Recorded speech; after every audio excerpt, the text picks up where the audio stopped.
Ezra, I'm not surprised, but I'm infuriated. And I think a lot of my rage goes to any female prisoners that now have to be bunkmates with a fully functioning male, both in strength and in terms of genitalia. And also, not the bureaucrats at Corrections Canada who don't do the heavy lifting, the prison guards that now have to, accommodate this. I mean, why are we going down this road in the first place, Ezra? Yeah.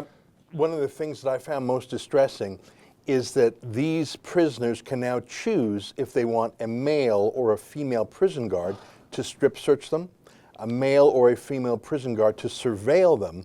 And I mean, this is so absurd that I have to do this, but let me define 4 different words for you.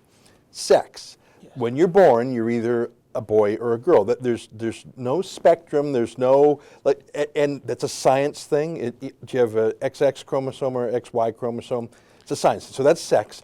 Gender is a word that sort of, do you appear female or appear male? So for example, what gender is that shirt? Is that a shirt that a man would wear or a woman would wear? It's obviously not genetic, it's a cultural fashion thing. So there's sex, which is immutable. There's gender, which is how things look, but we're so far beyond that here. There's gender expression, that means how you present yourself to the world. And then there's gender identity. That's how you think you are in your own mind. And can you believe it? Gender identity is now what they're basing that on. And the reason I took you through those 4 silly, well, not, those 4 basic definitions is, we're not talking about an inmate who actually has his, wedding tackle cut off and is like even that, to put such a man in with the women would be wrong. We're talking about a guy who simply says, I am a woman now. Yeah.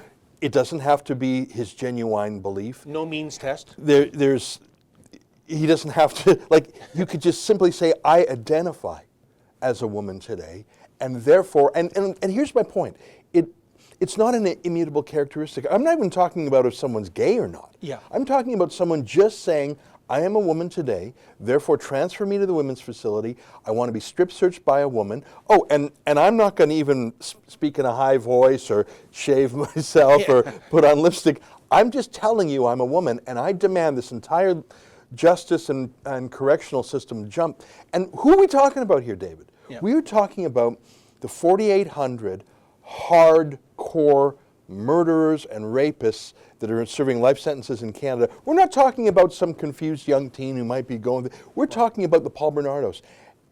To give criminals the right to say, I want to be in with the girls, is insane.